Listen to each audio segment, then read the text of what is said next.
Hello and welcome once again to Red Gaming Tech. Today is the 16th of June and yes, I'm here once again to give you the latest from E3 2015, this time fresh from Nintendo's digital event. Now, as Nintendo do, they don't actually come live into E3, they did a pre-recorded thing with lots of gameplay on show.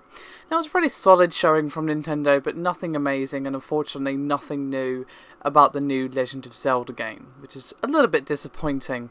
And of course, they were true to their word, they barely mentioned the NX. It got a nod from Reggie, and that was about it. He mentioned the name, and that's about as far as it goes. However, what did they discuss? Well, they actually opened up with the new Star Fox, which is going to be called Star Fox Zero, of course coming this year, holiday 2015. And they spoke mostly about how the pad screen, that being of course the Wii U gamepad, is actually going to come into the mechanics of the game. They showed off some new gameplay as well, which we'll be playing in the video. But basically the pad screen is going to be for the cockpit view, and the main TV or whatever is going to be your gameplay. So you'll be shooting something in third person on the main TV, but on the gamepad it will be in first person for extra precision. Now, there's going to be some new Amiibo, as you would expect. There's going to be an 8-bit Mario for the 30th anniversary, as well as turbocharged Donkey Kong and Hammer Slam Bowser, plus vehicles for both of them, and these are going to actually be usable in Skylanders Superchargers or just as standard Amiibo, and each will have their own abilities, of course. There was a new Zelda game announced for the 3DS, which is based on multiplayer co-op, and there will be outfits that you can choose, which will be crafted from items that you find throughout the world, and what outfits you actually have on affects what abilities you can use, and you can work together by using something called the totem mechanic, where you can carry friends on your shoulder and get to higher places, and there is a maximum of 3 players to a totem. For a single player campaign, well, there's not really a campaign as such, you can just play as bots known as dolls, and they can actually assist you in getting through the levels. Next up was a rather nice announcement that made me happy, is a 3DS version of Hyrule Warriors, which will include all DLC characters.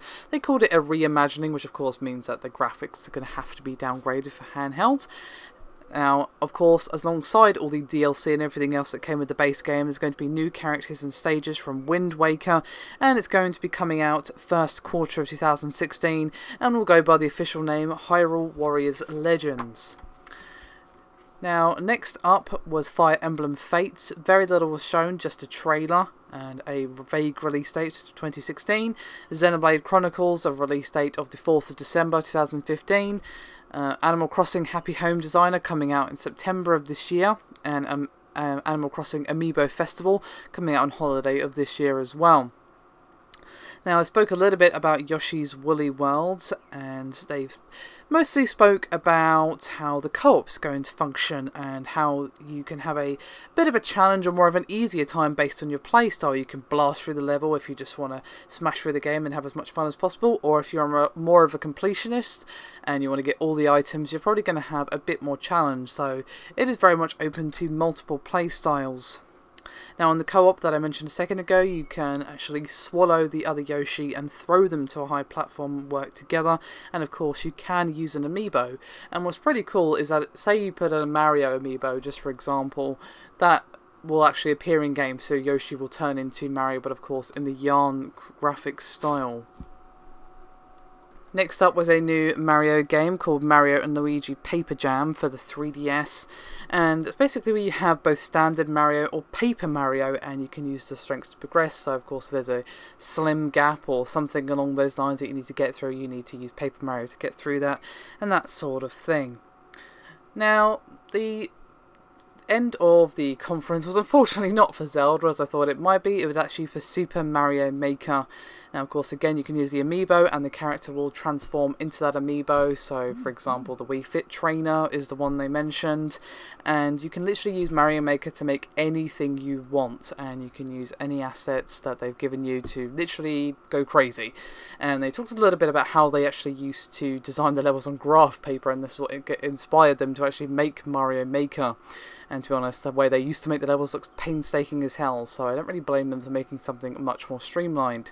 And that will be coming out on the 11th of September 2015. So that's it for Nintendo. As I said, no real showstoppers, just an all-round solid event. I would have liked to see some more Zelda information, but it was nice to see more Star Fox gameplay and get a good look at how that's actually going to work on the Wii U. Anyway, that's me done for this video. Thank you very much for watching, and I'll see you next time.